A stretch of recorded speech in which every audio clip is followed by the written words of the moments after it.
So welcome everyone to the kickoff of our first virtual majors and minors week.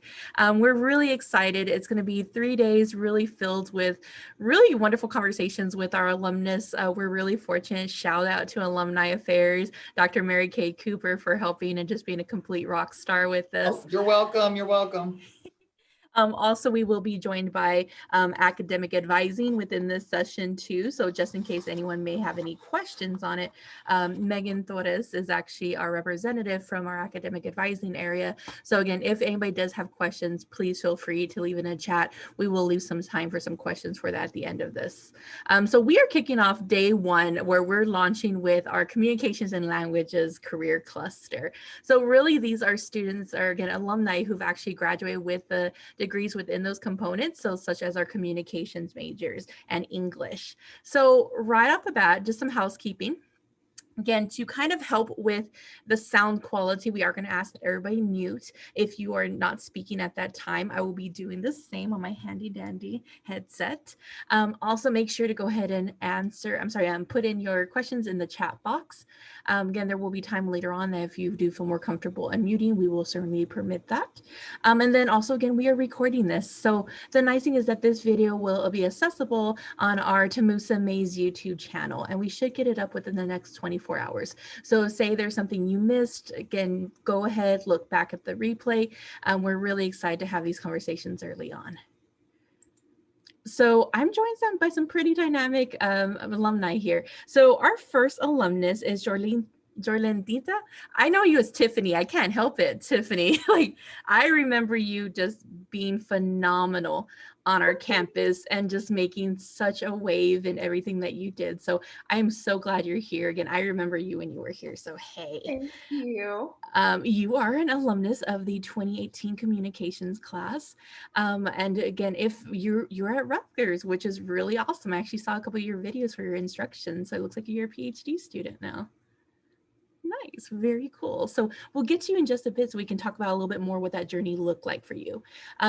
She actually offers a wonderful piece of advice. I think that is so important, where not to be afraid of your professors. I think from year one, that's really critical because professors are human too, right? They're there to help you. They're there to guide you and to really answer those questions like, well, why am I here? You know, what does this major look like? What is the potential career?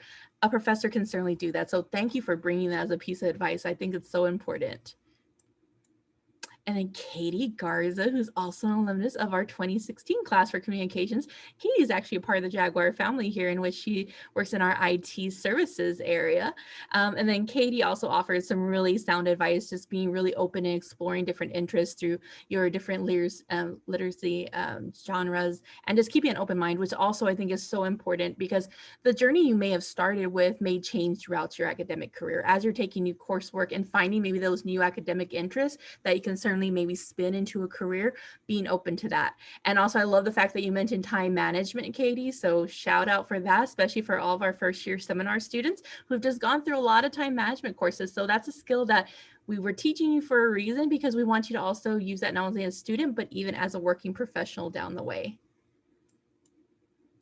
And then Saw Huynh, which is also a major favorite. Saw, thank you so much for joining us. Saw is actually a class of 2018 English minor. And I was also really fortunate to see Saw just really push the boundary and just really grow here and flourish. So I'm so proud of you and just everything you've been able to accomplish.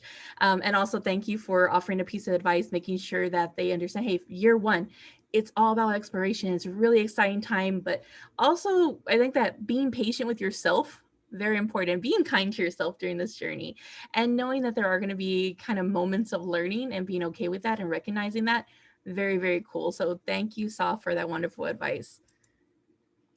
And then Ozzy, I didn't get a chance to meet you while you were here, but I did see some of your handiwork with Univision, so very cool. So you are part of our class of 2020 communications, and you're currently working at HEB in the personal shopping area. And then also thank you so much for offering that piece of advice, making sure to get out of your comfort zone and to find that leadership moment, especially with student organizations. I think that's something that's so easy to forget, and taking full advantage of that. I love the work that you actually did with Univision. I got to check out your LinkedIn. So very cool thing. So I know we're gonna have a wonderful conversation along the way. Okay, so I am going to unshare this because I want to see y'all. I think that's the whole point of these meetings, is being able to see each other and just have a conversation. All right, so hey everybody. All right, so first question, I want to know kind of, why did you choose your major in terms of your educational journey, and what were some of the things that kind of led you to the professional role that you're in right now? So Caitie, can we go ahead and get started with you? Yeah, absolutely. So just to give a little bit of information, I have both a bachelor's and a master's degree in English. So I got my master's degree at A&M San Antonio. I got my bachelor's degree at UTSA, both in English. And really, I mean, I can't honestly think of a time that I wanted to study anything else. I knew pretty early on that English was really my academic area of interest. I really flourished in junior high, high school, in those courses, but also just on my own time personally. I loved writing, I loved reading, I loved discussing literature with anybody who would have those discussions with me. So really for me, I had always known that that was the academic interest area that I wanted to pursue. So that never was a question for me, but as you can see with my title, I work in IT. So my professional interest ended up differing from what I did academically, which, just to put it out there, that's totally fine. You can have different academic and different career interests. And I think that they really gel well together, at least in my case. Because while I do a lot of technical work, my title is just basically a fancy title for a computer programmer. So while I do lots of technical work, the areas that my degree really helped me in was to really be able to understand research, writing, which is really helpful for things like documentation, policy writing, procedure writing, which working in any office are really important factors to have, that I feel that some of my colleagues might not have as much experience with, because maybe they had a more traditional track, right? Maybe they went a computer science route with their degree where I didn't. And so I really helped sort of bring a balance to the team, that because I have a liberal arts degree, just helped me gain those skills throughout my academic career. Okay, what about you, Sa? Because again, I know you come from a tech like major, but you also have that English minor. How have you kind of pivoted that? So in high school, I attended like a vocational high school where I had a major technical focus, but like Caitie, I really enjoyed my English classes during this time. And I just love to read. I've been reading ever since I was a kid, 5 years old, and it's just been so part of my life. But I couldn't imagine life without my technology stuff. I mean, just the world is changing so fast. I just felt like it would be applicable anywhere I go.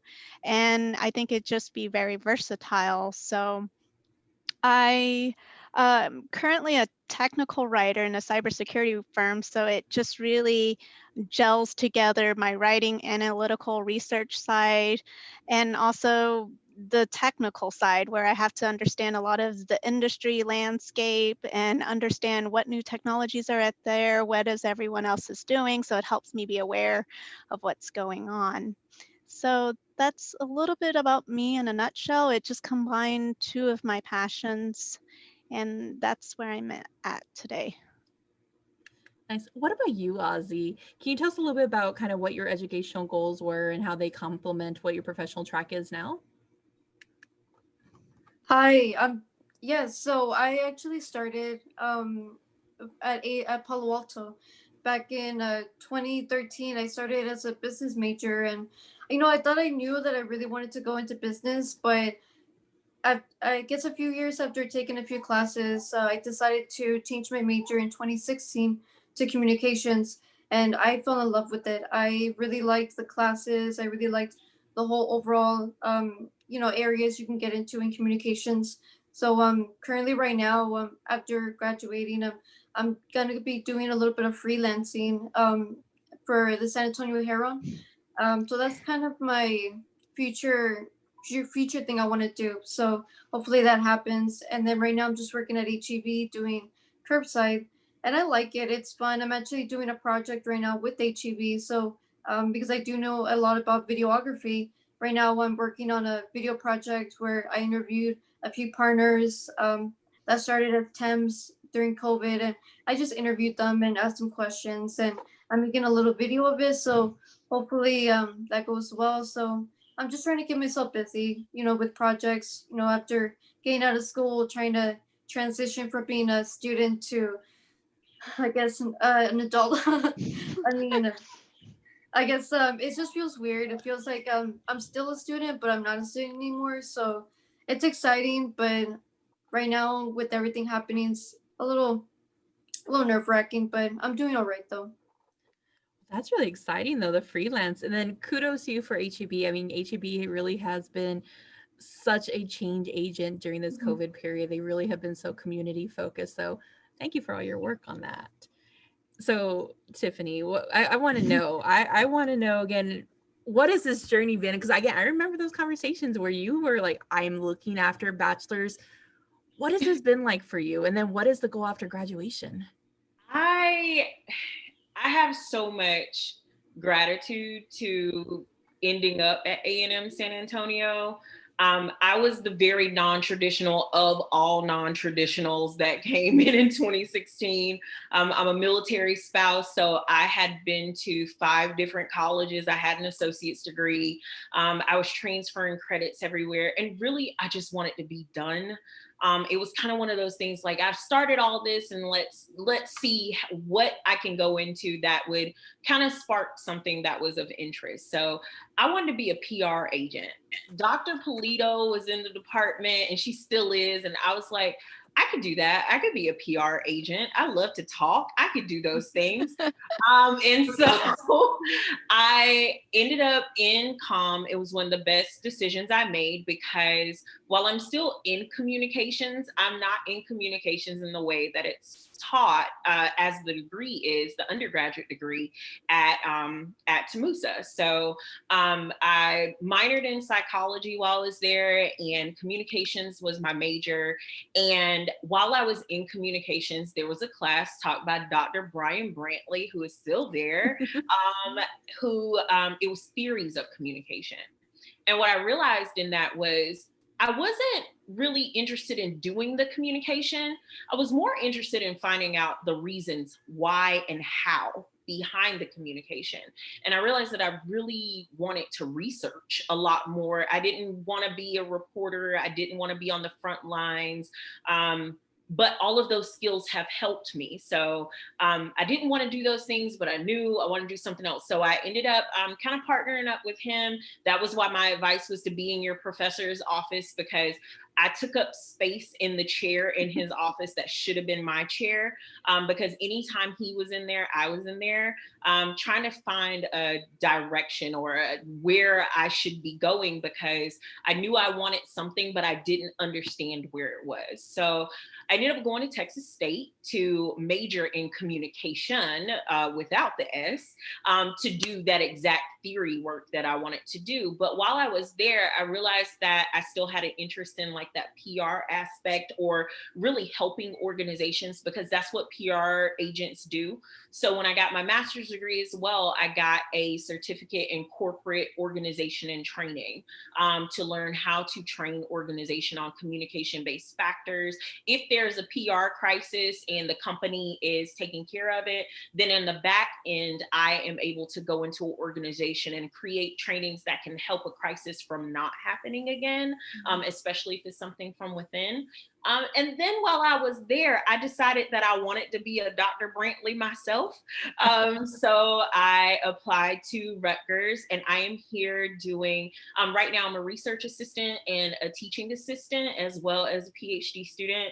And I research interpersonal and organizational communication. So what's happening in organizations that's affecting our interpersonal relationship.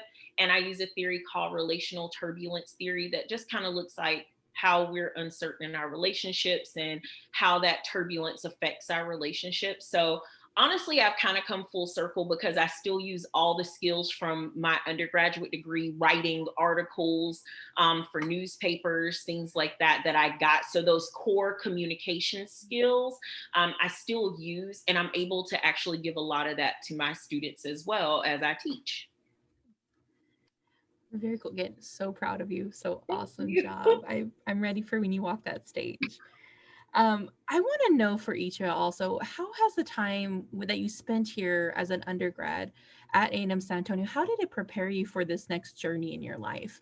You know, what were the skills again? What were those classes you're like, oh yeah, I did actually have to apply this in the real world? Because, you know, sometimes there's that disconnect. You're like, why are you making me do this? Why are you making me work in a team? And it's like, why? There's a reason, right? World of work looks like that. So I do want to hear from each of y'all. We'll go ahead and get started with Ozzy on this one.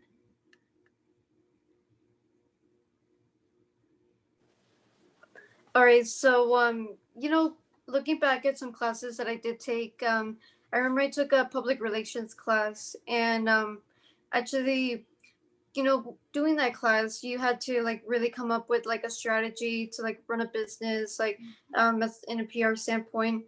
And one of the things I have been doing lately with HEB is kind of like researching, seeing what the company's about, and thinking about like, am I really interested in pursuing a career with HEB? And I've been strategizing, coming up with ideas, you know, on my own, doing my own research. And I feel like I'm putting everything that I learned from my PR class into my research, into what I've been doing. So I think that's one of the ways that I've been, you know, using my time and doing and using my knowledge that I gained from that PR class. But other than that, I mean, I took a lot of videography classes when I was at A&M, and I mean that's helped me be a better like visual, like being able to, you know, make videos and do photography. So I think that's helped me a lot with like video editing and doing that in the real world, which is what I'm doing right now too. Nice. Thank you, Azel. I think especially now in this virtual environment, those skills gold right now. So very cool that you can leverage them in this new environment. All Yeah, right. no, I definitely agree. Nice. Caitie, what about you? Yeah, I mean, there are so many things I feel like that I learned from both my bachelor's and my master's degree that helped me in my day-to-day job.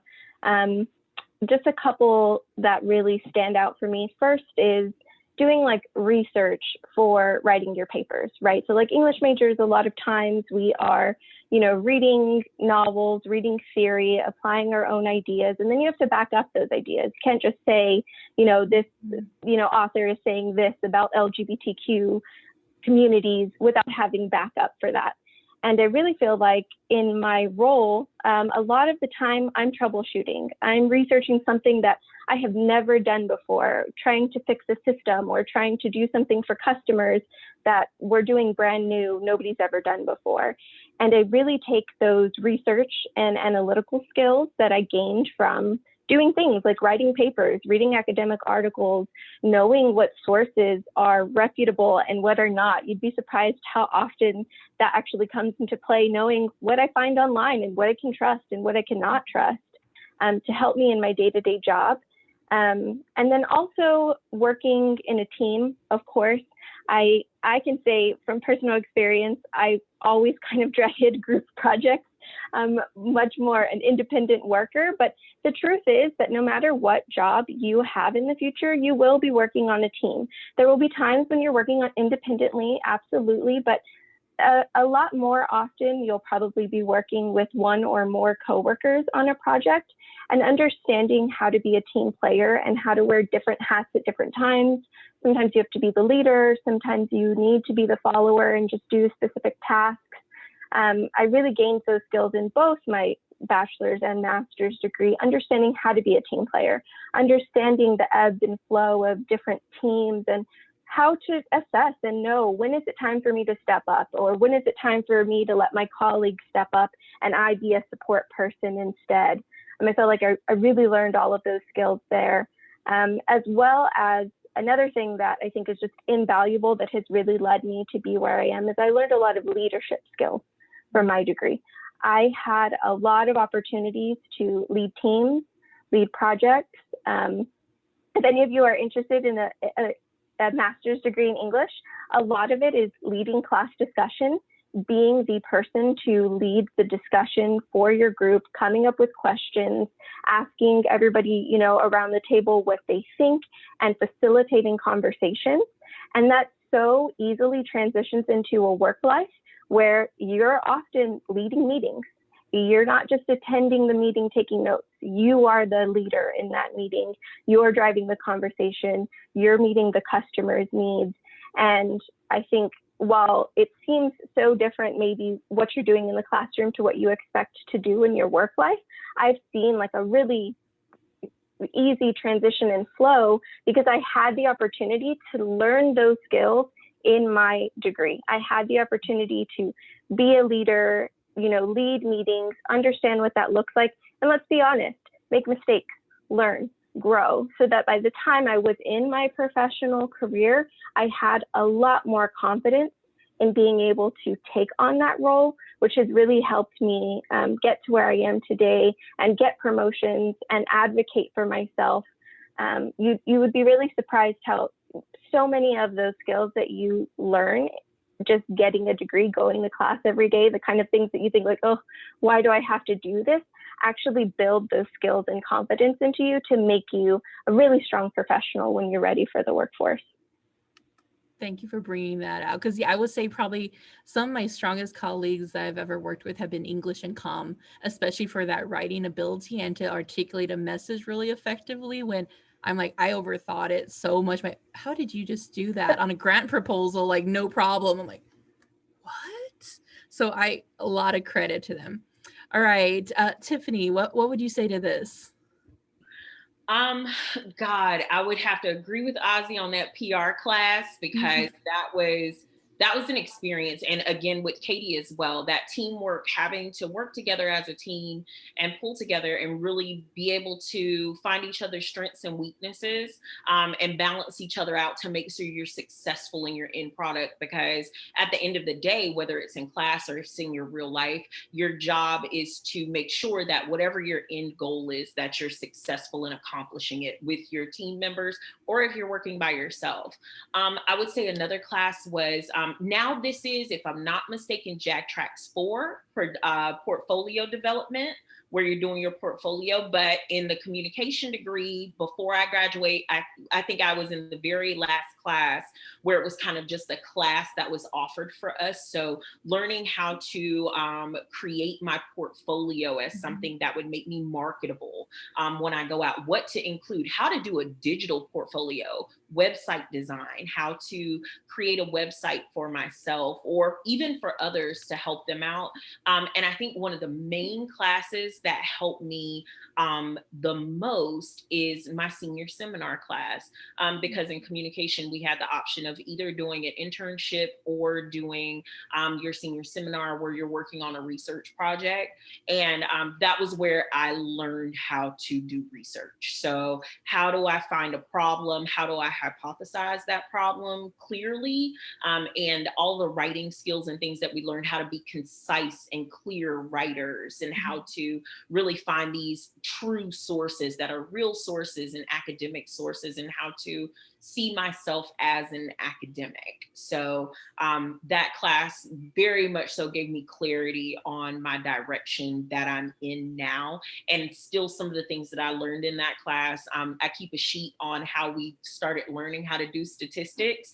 And he gave us M&Ms in the class to learn how to do the statistics. I still have that sheet in my binder. And sometimes I still go back and reference it. If I'm like, I can't remember, I'll flip to that page and I'll be like, oh yeah, M&Ms. This is how we do this. And something so simple, but it's something that just stood out and stuck with me. So definitely. Yeah, a lot of critical thinking. Hey, good to know though. I'm gonna use that M&M because I still have problems with like numbers. All right, Sa, what's your perspective on this? So it seems like all of my colleagues here have covered a lot of thoughts. So like Caitie said, so I learned a lot of analytical skills and research, and you know, as independent as I was, even now I'm working on a team, and I look at the sheer size of some of the projects we're working on, and there's no way I could do it on myself. You know, you have to be able, my supervisor, she helps me delegate various different tasks according to everyone's strengths and being able to assess that. And so even though I worked on a lot of these independent, you know, kind of study by yourself situations, in all companies, there's just an emphasis on teamwork. You can't do it by yourself. A few classes that stood out to me was a systems and design analysis class, which helps me develop a lot of different diagrams and things like that for various documentation.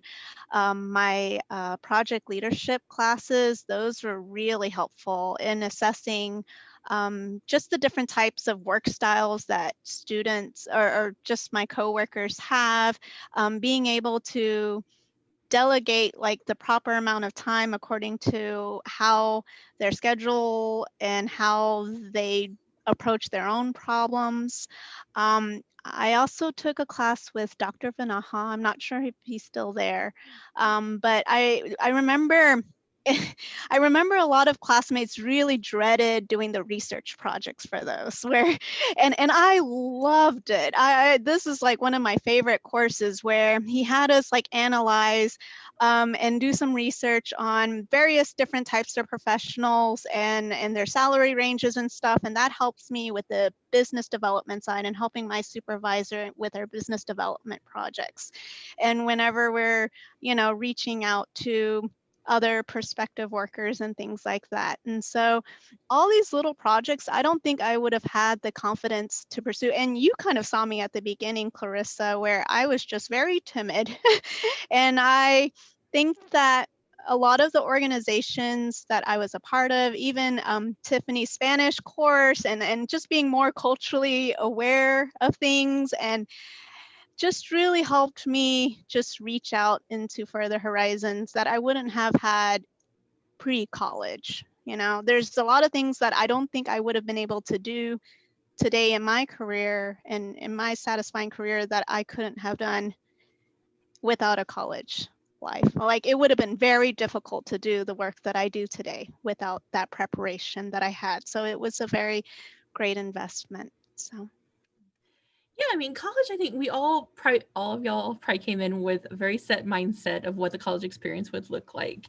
And then just kind of flowing through it. Again, there was probably really great semesters, and then there was like rough moments like, can I do this, right? But you continue forward. College is all about that moment of growth and really challenging yourself to kind of expand on what you want to do. I was one of those students that, yeah, I came in with a plan. I interned and I was like, oh, nope, not for me. Let's pivot. Let's go a different direction. I am so glad I had that moment of learning, or else life after graduation would have been a tough thing. So thank you, Sal, for acknowledging that. At college, it's a scary thing sometimes, but it's a wonderful place to really evolve and to really feed that lifelong learning in you. And even the fact that you don't stop growing once you graduate, even after that stage is done, you keep pushing forward. So for the next question, I'm going to ask a couple of y'all what your favorite professional project has been. And then on the next couple, I'm going to ask what maybe your greatest challenge has been. So for the favorite project, let's see, who would love to take that? Anybody want to volunteer on those? Okay, we got Tiffany. All right. Anybody else want to talk about their favorite? Because again, the other side, you're going to talk about challenges, y'all. Yeah, Caitie's I think we were all in this. Yeah. So. Okay, we'll go ahead and start with Tiffany then. What's been your favorite project? My favorite professional project was tied to a class, but it actually became a professional project after. And it started me doing consulting. So in my master's program, I had to take a organizational analysis class. And basically it was finding a communication problem within an organization and doing a full analysis of the problem, surveying the people within the organization and coming up with a result for them. So my organization actually ended up being the college I was going to for my master's program, one of their departments. And we found a pretty widespread problem and was able to get surveys done. Well, the analysis that I ended up doing ended up being so in depth that it went way past the department that we were in and ended up on the president's desk of the university. And it wasn't something that they didn't know about, but it was actually, they had, because I did qualitative interviews and I got written responses back. They were actually, instead of just seeing percentages and numbers, they were actually able to put quotes and ideas behind this problem to find a way to rectify it. And I found out that's why I went and got the certificate and things like that, added that on, because I think one of the things about communications is everybody thinks that communications is a soft skill, and it's always pushed as a soft skill, but it's not a soft skill when everybody has to do it. We all have to do it, and we all have to be comprehensive in how we do it and know how to do it well in order to be able to progress forward. So that was one of that let me know that outside of academia, there is this other side where people are always having problems communicating in some sort of way. And there are multiple avenues, whether it's going in and training, whether it's being a third party coming in to help try to figure out what the problem is and try to give some solutions. There are always avenues to help people. So I feel like that's one of the things that I like the most, is finding that even though I want to do research and I want to be, I plan on being an academic in that part, that there's this other side where I can take this thing that we read about in books and articles, and you feel like in undergrad, oh, you're making me read this other thing and I don't want to do this, but it really has real life implications where you can take all of this that you learned and actually use it to help people. And I feel like when you can take your degree that you've worked hard for, you've paid for, you've invested all this time in, and you can flip it to really be helpful to multiple people or even just one person, then I feel like it's well worth your time. So that was my favorite project that I've done so far professionally. Nice. I love how something that started as an academic project, it launched and it took a life of its own, because that's something, acknowledging that classroom experience goes a long way. Because especially as students, they're like, well, I've only done the classroom experience and that's it. It's like, well, there's actually real world experiences. Like there's some courses where you got to work with a client. Like that's a great resume builder. Did you know that? Oh, that matters. Employers look at that like, yeah, they do. So thank you for acknowledging that. And plus, we are rebranding soft skill. We're living power skills right now, because that is such a driving force. So yeah, thank you for really showing the transferableness of making sure everyone needs to be an effective communicator to be good at work. All right, Caitie, what's been your favorite professional project? Yeah, so my favorite professional project was pretty early on in my professional career. It's actually how I got started working sort of in IT in the technical area. So when I first started my professional career, I knew I wanted to work in higher education. So it's funny, Claire said that you talked about like doing an internship and then realizing, oh, maybe that's not what I want to do. I had an experience like that. While in my master's degree, I thought that I was going to be a professor. That's sort of where my mind was set. And then I started teaching some classes while I was in my master's program. And the truth is, I just realized that that wasn't the job for me. I had an idea of what it was going to be, and then in practice, it ended up being something different, and it just wasn't for me. But I knew that I still wanted to somehow help students, work with students. Having a college education is really important to me, and I feel really passionate about helping people access college. So I knew that I wanted to work in higher education. And so I got a job in the Office of Admissions at Texas A&M University, San Antonio. And so while I was working there pretty early on, I was put onto a project, and just to kind of keep it concise, essentially we were implementing a system that houses all student information. So if you don't work in higher education, just know every higher education institution has a system where they have all students' information that every office uses to communicate with each other. And so I was put on the team to essentially implement that system from the ground up, which involves installation, configuration, testing, working together. It was a 2-year project. It was massive. And in working on that project, I realized that I actually had a very like analytical, technical minded skill set that I didn't know that I had. I had never had the chance to explore that. Nobody had ever really talked to me about being in science and technology, and I didn't even know that I had those skills. And that really came out when I started working on that project. And from working on that project, I also got a mentor who actually was a computer programmer who taught me the skills that I have today that led me to do my job. Because like I said, I was an English major. I didn't take computer science skills. I didn't take computer information classes. So through that project, I found a mentor who was willing to invest his time in me to teach me how to do his job. And it was because he saw how well I was doing on that project and how truly passionate I was about that type of work that he took it upon himself to take me under his wing. And that really kickstarted how I've gotten to the place that I am today. And so from there, you know, that was really an important project for me, but it brought out skills that I didn't know that I had. And it also invested in me a real understanding of how important mentorship is. And I try to like take that and mentor others because I want to do for other people what my mentor did for me and giving me a career trajectory that I couldn't have even imagined for myself if you had asked me even 10 years ago. So, yeah. Nice. Again, you brought up a huge point that even career paths may change once you're already working. That's actually a pretty common thing now where people will change their path about 7 times in their lifetime because they find a new interest and they go into it. Now, I just want to ask a quick question on that mentorship. What advice would you have for students who are looking for a mentor? What are things they need to look for to make sure it's an effective relationship? Yeah, that's a really great question. So I think that I was very fortunate to have somebody reach out to me that I was working with professionally. But I know that there are lots of people who want to be mentors to students.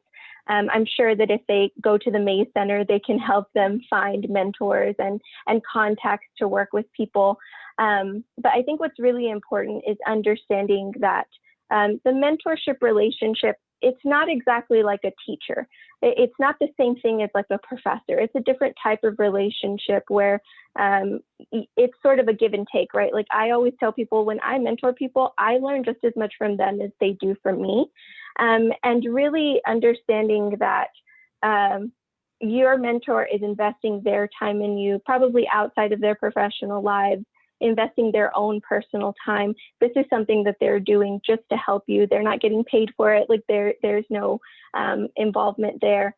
So at least for me, I think I always tell people that I've worked with, if you see the thing that I'm doing and you want to do that thing in the future, just ask me. Like I am always open and willing to mentor and talk to anybody. I'll have a 30-minute conversations with you if that's all you want. But I've also mentored other people where I put a weekly calendar on their, or a weekly meeting on their calendar, and we meet every single week. And I'm like, I'm here, open ears to talk about whatever you want to talk about, to teach you whatever skill you want to learn. So I think it's just really important to make that initial connection, to try to find a mentor to make that connection with, but then not to be afraid to ask them your questions. They're investing their time in you because they care, because they want to help you grow. So don't feel, timid or shy or like you're bothering them or taking up too much of their time, because you get so much out of being a mentor, not just out of being a mentee. So it's a two-way relationship. Absolutely. I think mentors are there to challenge you a little bit more. Like, okay, so what else can you do? They're going to be like, hey, I know you have more in you, so how can we get there? So having one in your corner is a huge thing. So thank you for mentioning that again. It's a huge game changer for so many careers. All right, Azel and Sa, y'all get the question of the challenge. So I want to know, what has been the greatest challenge or learning moment so far that you've had in your career, and what advice did you have to get past it? So Azel, can we start with you, and then we'll end with Sa on this one? So really thinking about it, like the most challenging thing now that I'm not in college anymore, after graduating from A&M, before I graduated, I used to be in an organization called A&M-SA, which was it's a student, sorry, I lost my train of thought. It's a student newscast that we do at A&M. And so, you know, we would have cameras and really good equipment there, and we would always go and, you know, film on campus or do packages off campus.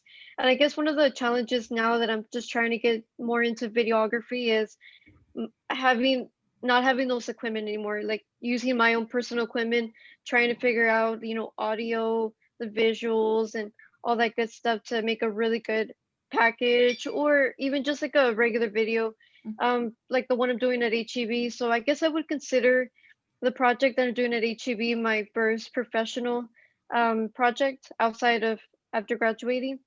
So one of the challenges I faced a couple of weeks ago was when I was interviewing some of the partners. Um, I had my DSLR camera, but I didn't realize my DSLR camera didn't have a like an external mic, so I wasn't able to plug in any lavaliers or any type of mic. So I was relying on the camera, and sometimes the camera would shut off. So I had some challenges, technical challenges, and I had to figure it out. I had to try to think of ways I can make this work and make it the best that I can. So, but luckily with my editing skills, I was able to really do a great job of making sure the audio was good, the visuals were good. So I guess that's just one of my challenges that I've been facing is not having that equipment that I used to have at A&M and just relying on my personal equipment, which is you can do it. It's doable. It's just it's a little bit harder when you don't have that that camera, the mics, the lavaliers or whatnot. So I think that was like one of my biggest challenges going into this. So I don't I think that's it. Okay, fair enough. Again, taking full advantage of that opportunity while they're there, right? But I love Yeah. the fact that you used your editing skill to kind of offset that though. So very good job on that one, because I think editing, it's something that there's so many different systems that you can do it cost effective. You just have to kind of get creative and consistently troubleshoot. That's a huge moment of learning. You can do some cool things even with your editing skill. Nice. All right, Yeah, Sa. no, definitely. Sorry, something I just want to add to. Um, I actually have been doing a little bit of research and trying to learn a little bit more about editing. So I think that's also been helping me overcome those challenges. It's just trying to learn new ways to, you know, make videos a little bit better or do something a little bit different. So I guess that's one of the ways I'm overcoming those challenges. Nice.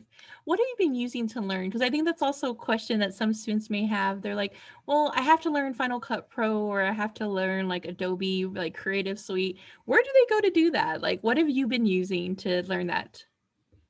So personally, now that I'm not in school anymore and I don't have any classes, I was actually researching ways that I can take free classes online or just take classes. And there's this thing on LinkedIn called LinkedIn Learning, and I've been using it to take classes on video editing to marketing to really anything. So I'm learning new skills while using LinkedIn Learning. So that's been really helping me is taking those courses and being able to learn from them and take full advantage because there's a lot of great videos out there. If I want to learn a new skill or something different, then I'm able to. And then YouTube as well. But Mhm. I think more professional wise, LinkedIn would be really good. Nice. Nice. I love, again, upskilling is such a big Mhm. conversation right now, is making sure that you're keeping current on what's going out there. Thank you for mentioning LinkedIn Learning. FYI, if you are a Bexar County resident, Bibliotech, which is actually an electronic library, if you create a library account, you have free access to LinkedIn Learning. So just in case, and even there's certificates in there too. So great resume builder and for you to really kind of build your personal brand out there. So thank you for that. All right, Sa, biggest challenge that you faced and what was that learning moment so far? So I have this maybe ongoing challenge that I'm currently facing where I'm currently sourcing opportunities and contracts for the company that I work for at DefLogix. And I think so I use a tool called GovTribe, and it allows me to look at various different projects around the nation that people are soliciting, help for.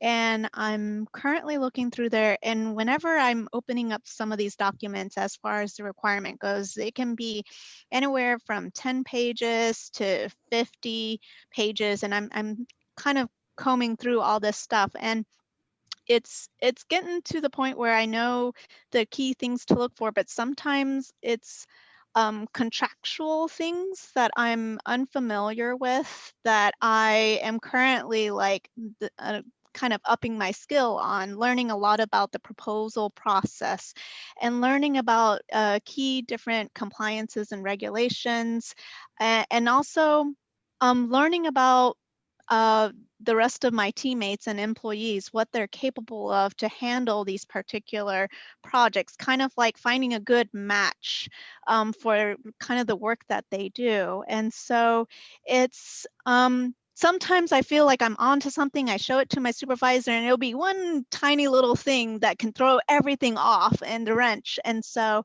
I'm getting better at it.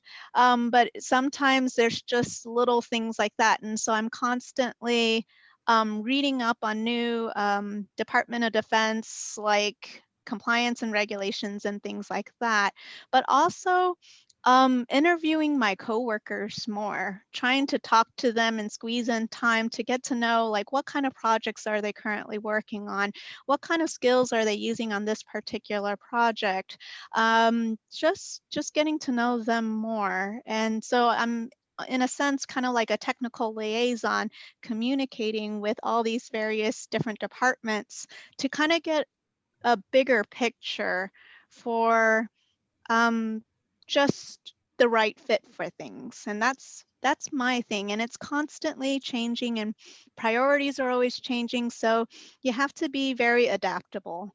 And I think that's one of my biggest things, but I'm getting better. And also I would say that my supervisor is my mentor. She knows where I can improve upon, but I think that for me to offset some of these challenges is I'm currently working on developing white papers on the business development side where I'm learning about the technology more in depth and learning about the kind of workers it would take to satisfy how they're working on this project together. And so by working on these white papers, just to deliver for any investors or anyone who's interested in partnering, it allows me to gain a better understanding for all of that. So that's one of my things. Mhm. Okay, so we're down to our last couple questions, so we will split it up again. So on this one, the first one I want to ask, I'm going to give this to Tiffany and Ozzy, that I want to know, what is that one piece of advice you would offer your undergraduate you? If you can go back in time, you're like, hey, this is what you need to know. What would that look like? So Ozzy, can you start us off, and then Tiffany, can you take over? Yes, no, I honestly have been thinking about this for the last few weeks. So, after graduating, I've been researching jobs and trying to figure out where I want to work. And within communications, all I'm finding is marketing.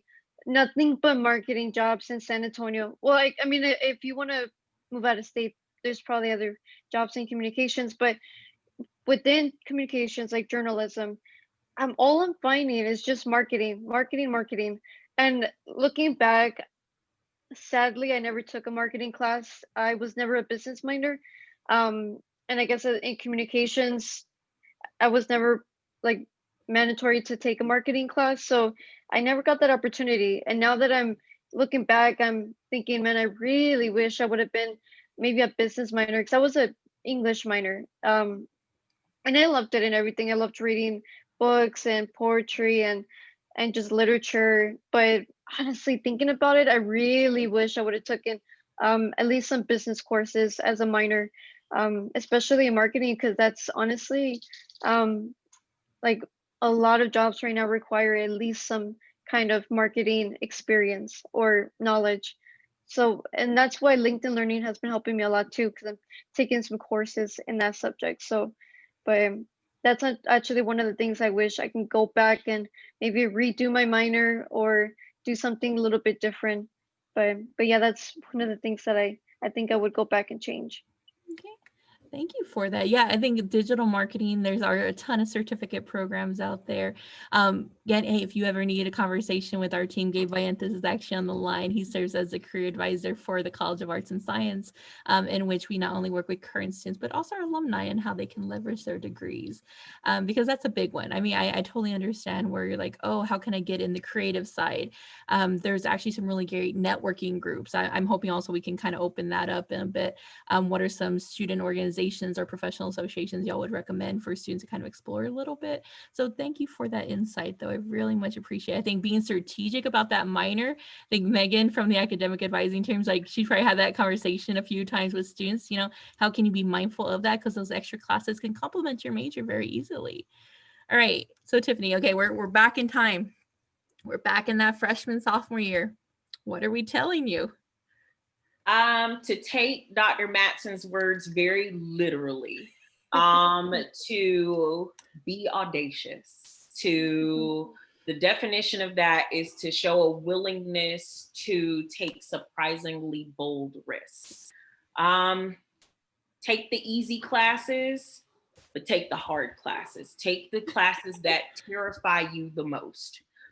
Especially if there's something that just sparks an interest in you about it, and it's gonna be hard and you might struggle, but that's why you have professors that you can go to their office hours.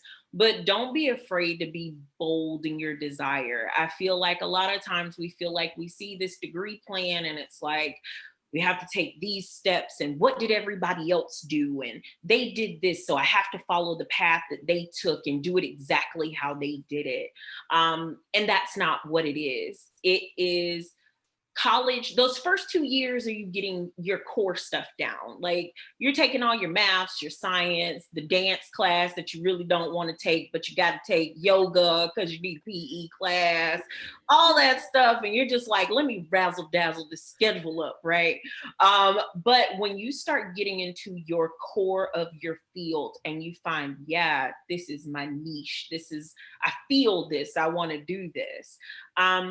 That's when that audaciousness has got to kick in, because there's this thing called imposter syndrome where you feel like you don't belong and I shouldn't be here. And that's when you have to have it in you that, you know what, I'm supposed to be here. I can be bold. I can do this. And I may fail at some things and I may not be great when I start, but if I persevere and I keep pushing and I keep having the audacity to be audacious, that I will get better as I go. And I promise, if freshman Tiffany had known that, oh Jesus, junior and senior Tiffany wouldn't have struggled so much at the fear of being audacious, because when you first start, people tell you just come on, get in, get through. Come on, you got to get through. You got to get this done. But no one's telling you, be bold, make these decisions, take that elective that seems like it fits your degree, but it doesn't really, but you think it's something that'll enhance your life.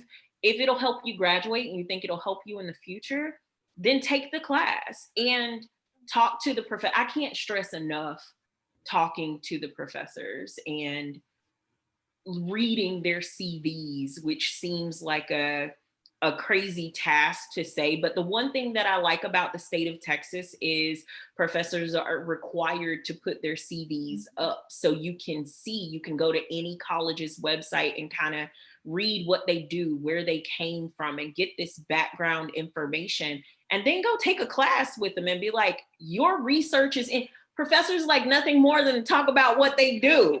Like, go talk to them about what they do. And honestly, doors that you never thought would open or you didn't even know would exist, open for you. So just that, I have literally taken Dr. Matson's words of being audacious that I did not understand when I first met her. And I was like, golly, she just keeps saying this. And then I met her and I sat with her, and those words have carried me through a master's degree and into a PhD. And those are the words that I have given to students that didn't have the great opportunity to attend to Moose. I don't know what was wrong with them, but they didn't have the opportunity to attend. I try to impart in them this idea of, from the beginning, be bold, be audacious, be happy that you're here because you deserve to be here, and make sure you're taking steps that not only fulfill your degree plan because you're in school to get your degree, but also fulfill you as a person. Very powerful stuff. Thank you so much for that. Now, I'll leave this last question for anybody that wants to share on this one. What are some resources that you would recommend that students really take advantage of? Again, are there student associations you would recommend, professional associations? What should they be doing during this like college experience? And again, open floor on this one. I was the founder of the Black Student Union, so join the Black Student Union at Tamusa because it's still kicking and going. And it was open for everybody. So for that, I just had to plug that. But professionally, in communications, the Society of Professional Journalists, if you're going that way, the National Communications Association for everyone in communication. So whether you're on communications with the S, which is what the degree at Tamusa, or you flip and you do communication, which is what I do, National Communication Association is a fantastic organization, professional organization to join in your undergraduate year that will carry you through professionally. You can meet with people in the field, in media, public relations, in interpersonal organizational communication.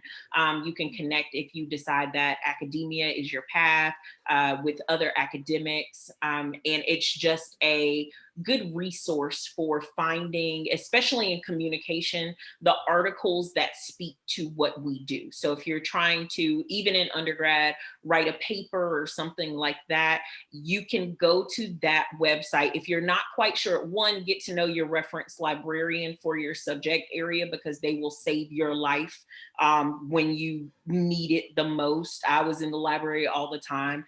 But if you're ever just trying to figure out, if you go to the National Communication Association and you look at the journals, you can find every communication journal that is published right there.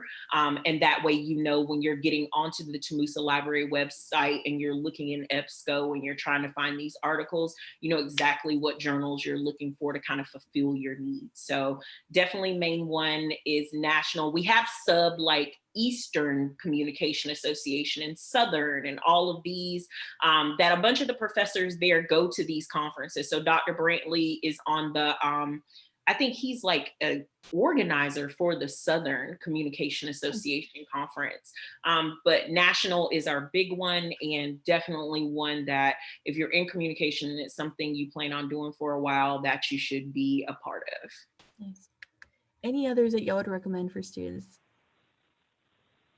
Yeah, I would recommend maybe not like a student organization, but just something to help you professionally. I would recommend going to your career services, advisor, to the Mays Center. I think that you maybe heard a little bit of it when I was talking about it, but I think it's really important as early as possible to get an internship or something in the field that you think that you want to go into, so you can get real world experience of what the job is actually going to be like that you're planning to get into.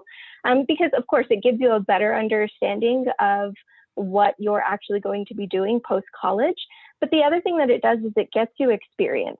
Because a lot of times, I mean, we all joke about this, like, I need 5 years of experience for an entry-level job. How am I supposed to get an entry-level job if I don't have experience? And how am I supposed to get experience if I don't have a job? And a lot of that experience can come from internships, working as long as you can, even if it's unpaid, if you have the ability to do that in your budget, just finding those opportunities to get out into the workforce and get experience, because it's just going to help you be a lot more marketable, make that transition that's challenging for everyone from graduating college to finding your first professional job. That will really help sort of bridge that gap. It helped me a lot. So I would recommend the Mays Center as a really good place to go to get some information about that. Caitie, I wanted to, I really do agree with you about interning. And you know, one of the things that people don't realize is that a lot of companies out there, if you want to intern for them, you have to still be in school. You still have to be enrolled in an undergrad program. And if you're not, then most likely they just don't accept you. I mean, now that I'm researching and I'm thinking, you know, maybe I'll do an internship. Sorry.